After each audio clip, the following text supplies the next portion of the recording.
Shalom teman-teman. Shalom. Akhirnya nih setelah 1 minggu kita kembali lagi bertemu di ibadah Hawetins pada pagi hari ini. Ya walaupun kita masih ibadah online, tapi yang penting kita memuji nama Tuhan kan bareng-bareng. Yaps, bener banget. Gimana nih kabar kalian? Sehat-sehat kan pastinya? Harus selalu sehat dong. Ya dong, biar kayak Kak Lita nih semangat. Kok Kak Lita? Lita. Terus kalian tahu gak sih Tuhan itu amat baik loh sama kita. Dia selalu datang kapanpun kita butuhkan. Yuk kita undang hadirat Tuhan, kita datang pada Tuhan. Yuk kita nyanyikan satu lagu ini.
Baik sama kita. Teman-teman, sebelum kita mendengarkan sebagian dari firman Tuhan, yuk kita undang Tuhan, kita undang hadirat Tuhan, kita masuk ke hadirat Tuhan supaya Tuhan datang dan menyertai pada ibadah kita pada hari ini. Yuk kita nyanyikan satu lagi.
atas berkat penyertaan-Mu Tuhan, atas puji-pujian kami pada pagi hari ini Tuhan, atas kasih karunia-Mu Tuhan, atas nafas kehidupan, atas bolehnya kami beribadah pada pagi hari ini Tuhan.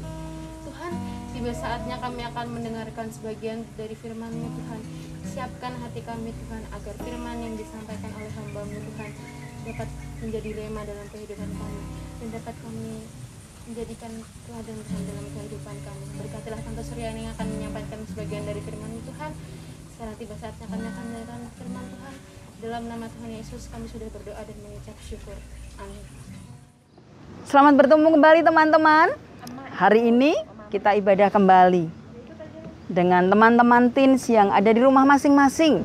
Tidak apa-apa, kita berbeda tempat. Tapi satu hal, Tuhan Yesus kita sama, Roh Kudus kita sama. Dan pagi hari ini firman Tuhan yang akan kita pelajari bersama-sama juga sama. Tentang apa? Hari ini kita akan belajar tentang Tuhan Yesus menyucikan bait Allah. Kisah ini menurut Tante Suryani sangat penting. Kenapa sangat penting? Karena kisah ini dicatat di 4 kitab Injil. Apa saja? Matius, Markus, Lukas, Yahya. Satu hal yang penting diulang oleh keempat penulis Injil. Dan kisah ini sangat penting, mengingatkan bagi kita semua. Sebelumnya kita baca ayat hafalan dahulu. Ada di dalam Mazmur 26 ayat yang ke-28. Teman-teman baca, buka di rumah masing-masing ya. Alkitabnya mau pakai gadget atau kitab suci, monggo. Kita bersama-sama, 3, 2, 1. Tuhan, aku cinta pada rumah kediaman-Mu dan pada tempat kemuliaan-Mu bersemayam. Tante ulang ya. Mazmur 26 ayat 8. Tuhan, aku cinta pada rumah kediaman-Mu dan pada tempat kemuliaan-Mu bersemayam. Tempat kediaman Allah atau bait Allah itu tempat Allah bersemayam. Hari ini kita belajar. Ketika Tuhan Yesus masuk ke sebuah tempat ibadah, apa yang terjadi?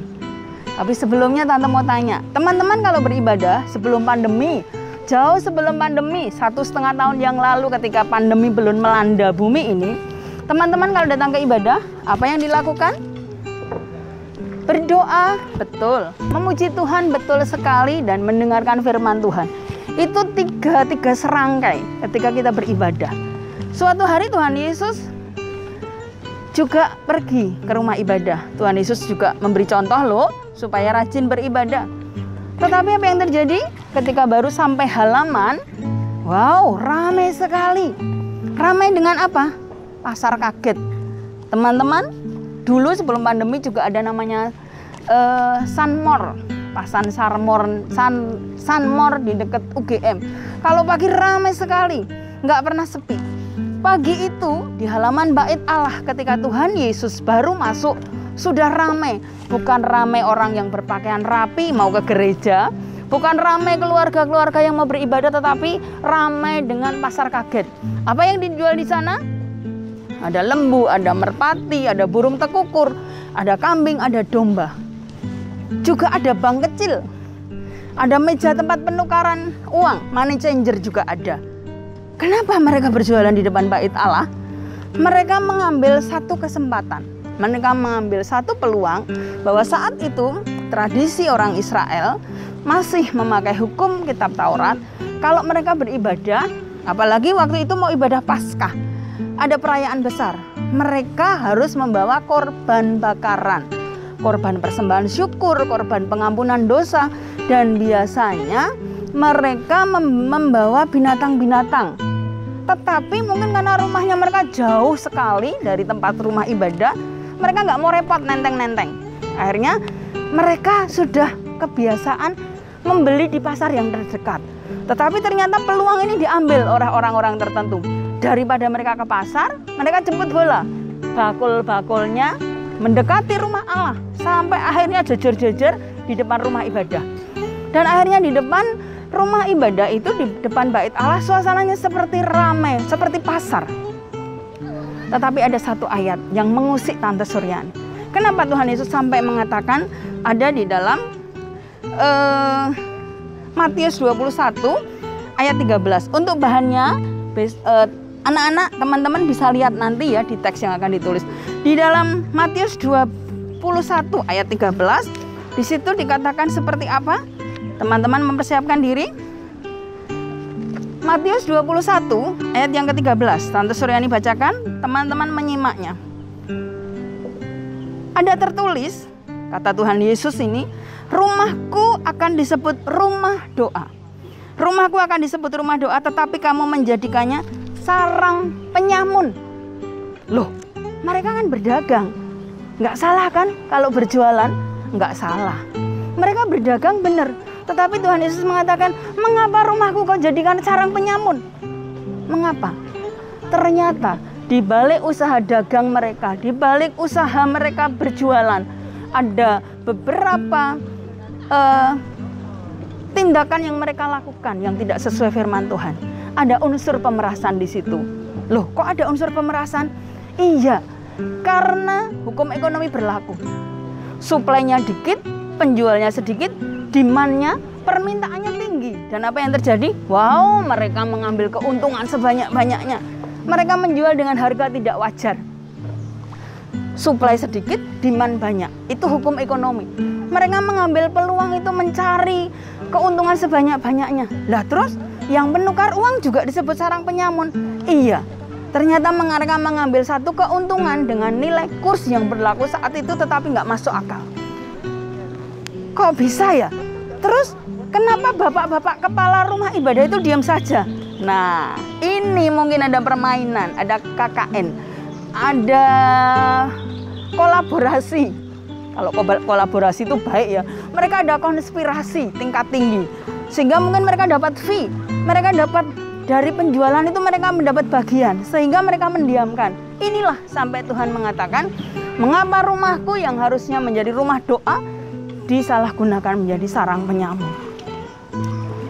Kalau zaman sebelum pandemi, kita berpikir yang disebut bait Allah, yang disebut rumah Allah itu adalah gedung gereja. Betul, itu tidak salah. Tetapi dalam masa pandemi, bagaimana? Apakah hanya gereja yang bisa dipakai untuk tempat ibadah? Dalam 1 Korintus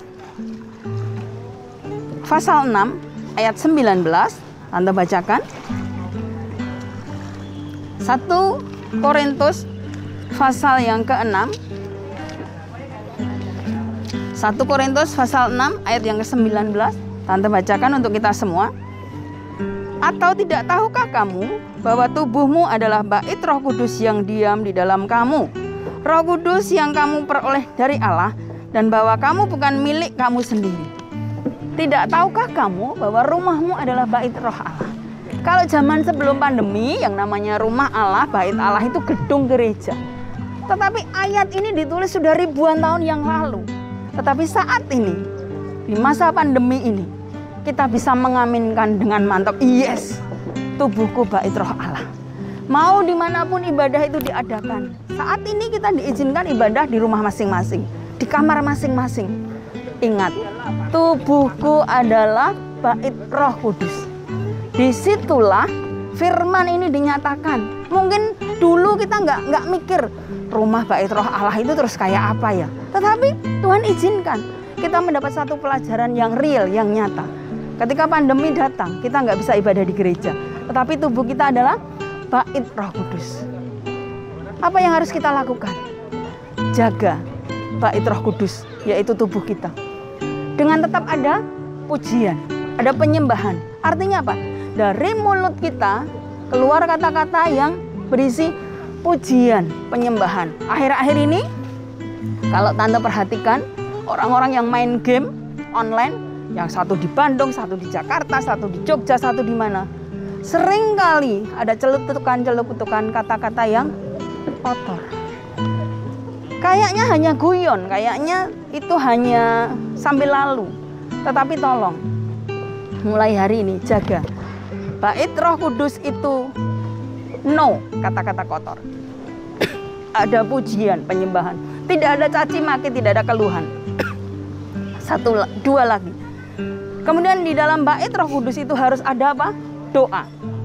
Hubungan yang baik dengan Tuhan harus kita jalin lewat doa. Doa itu nafas kehidupan. Siapa yang tidak bernafas berarti mati. Siapa yang tidak berdoa, rohaninya mati. Dan yang ketiga, di dalam bait Allah itu harus ada firman Tuhan. Yaitu apa? Makanan rohani kita. Orang dikatakan hidup kalau dia bernafas, kalau dia masih bisa menikmati makan. Jadikan firman Tuhan ini makanan rohani kita sehari-hari, yang akan menjaga kekudusan bait Allah. Selain kita menjaga tubuh ini, kita juga besok kalau sudah bisa ibadah di gereja, kita juga punya kewajiban menjaga gedung gereja tetap dalam keadaan baik, tetap dalam keadaan bersih, tetap dalam keadaan indah. Sebab Tuhan Yesus pun waktu itu tidak suka ketika bait Allah menjadi rumah, menjadi pasar. Bait Allah harus dikembalikan kepada fungsinya. Tuhan Yesus penuh kasih, tetapi Dia Allah yang tegas. Dia akan marah ketika ada hal yang tidak baik. Ketika Tuhan Yesus menjumpai para penjual, apa yang dilakukan? Tuhan Yesus marah. Semua dipusir, semua dicungkir balikan. Karena supaya fungsinya kembali. Demikian juga dengan hidup kita. Jadikan bait Roh Kudus. Cintai sebagai rumah kediaman Allah. Tempat bersemayam. Amin.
menjadi pelajaran kita hari ini bersama-sama. Kita tutup renungan pada hari ini dengan doa bersama-sama. Ambil sikap yang baik, teman-teman.